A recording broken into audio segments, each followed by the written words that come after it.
Salve Maria!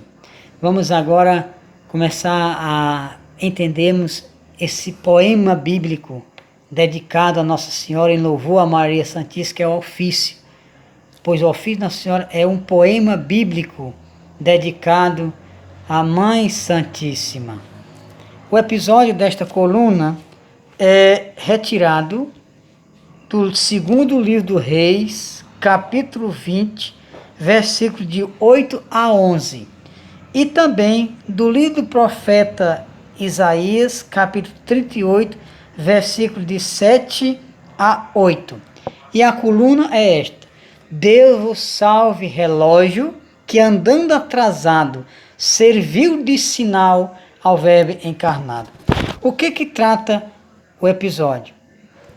O episódio bíblico relatado pelo autor do ofício, que relaciona a Maria Santíssima, nessa coluna que eu acabei de recitar, é a cura, trata-se da cura obtida do rei Ezequias por intermédio ou por intercessão do profeta Isaías, que anuncia ao rei que ele será curado.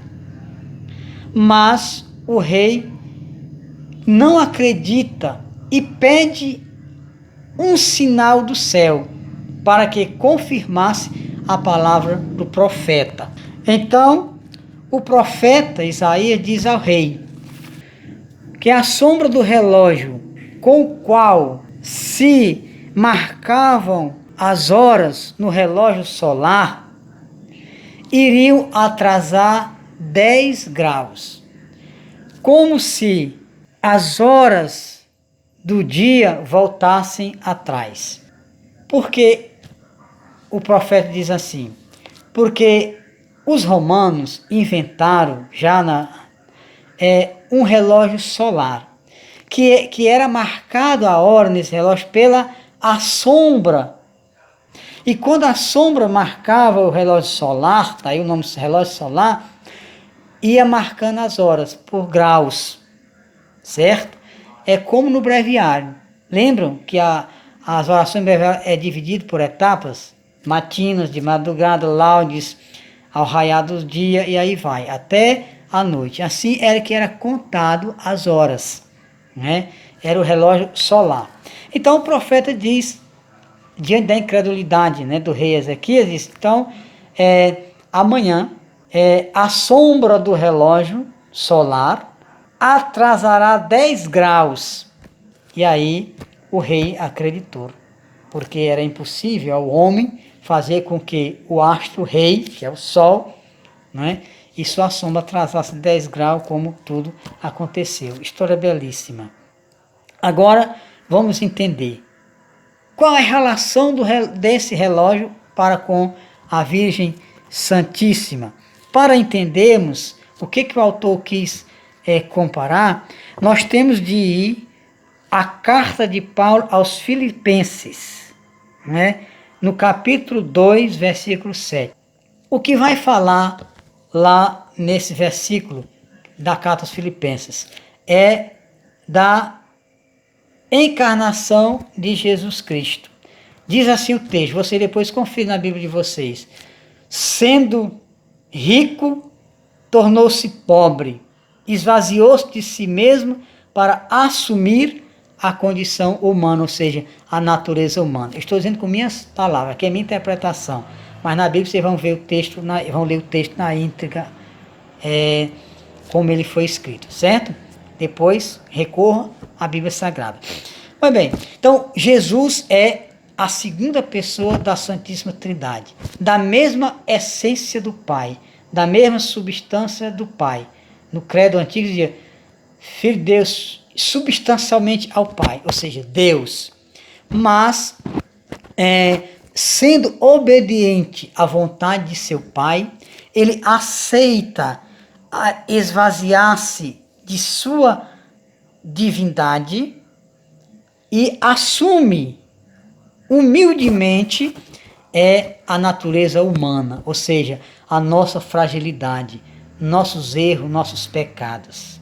Isso é que Paulo Quer dizer, com certeza vocês vão compreender, certo? Então, é claro, e isso se dá com a encarnação do Verbo. Por isso, quando Cristo se encarna, o Verbo se encarna em Maria, o sol que retrocedeu 10 graus no relógio de Acabe, que era a cidade onde o rei Ezequias reinava, o relógio solar, representa Cristo, que se rebaixa fazendo-se homem, ou seja, deixa a sua divindade e assume a natureza humana. Agora, eu quero aqui explicar. Jesus Cristo é uma única pessoa, mas com duas naturezas distintas, a humana e a divina. Sempre foi Deus, mas por vontade do Pai, ele assume uma segunda natureza no seio da Virgem Maria, que é a natureza humana, certo? Se o pecado entrou no mundo pelo homem, Adão, nosso pai, né, nosso primeiro pai, também deveria a salvação entrar pelo homem, Deus. E por isso Jesus assume a encarnação, ou seja, ele aceita assumir uma natureza humana, assemelhar-se a nós, menos no pecado. Certo? Que fique bem claro, Jesus foi semelhante a nós em tudo, menos no pecado. E aqui cabe uma frase de Santo Agostinho, bispo e doutor da igreja. Ele diz, tão humano que só poderia ser divino. Então Jesus assumiu tão perfeitamente as necessidades humanas, os sentimentos humanos, que só poderia ser divino.